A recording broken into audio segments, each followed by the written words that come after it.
2024. aastal algas Haridus- ja Noorteameti, Tallinna Ülikooli ning Haridus- ja Teadusministeeriumi koostöös välja töötatud arengu- ja koolitusprogramm Kvaliteetsed noortevaldkonna teenused.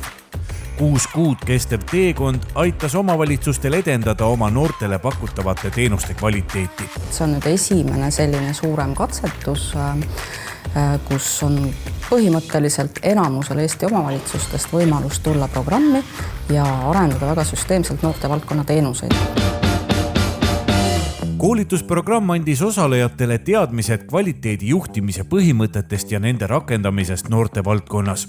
Selle väljundiks on ühele noortevaldkonna prioriteetsele teenusele välja töötatud kvaliteedinõude standard. Konkreetne standard, mille me välja töötasime, on tegelikult meil juba arengustrateegias ka sees, nii et me hakkame rohkem lõimima formaalharidust, mitte formaalharidusega ja vastupidi.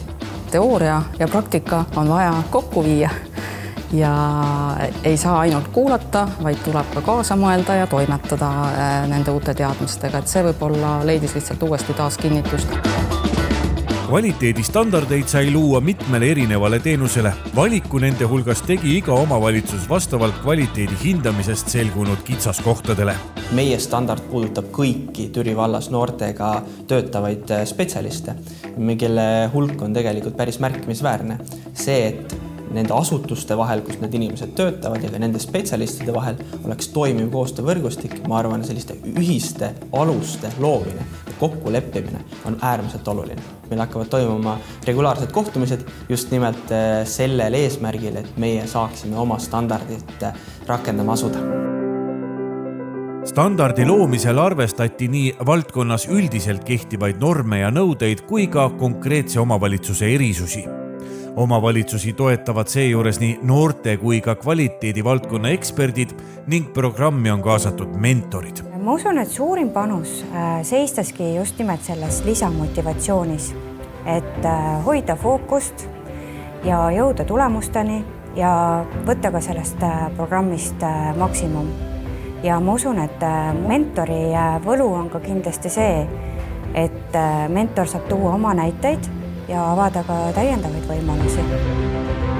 Koolitusprogrammile järgneb periood, mil kohaliku omavalitsuse noortevaldkonna teenusepakkujatel on võimalik kvaliteedinõuete standardeid 2 aasta jooksul katsetada. Koolitusprogrammi etappe on kokku 3, millest esimene algas 2024. aasta oktoobris ning teised 2 käesoleva aasta teises pooles.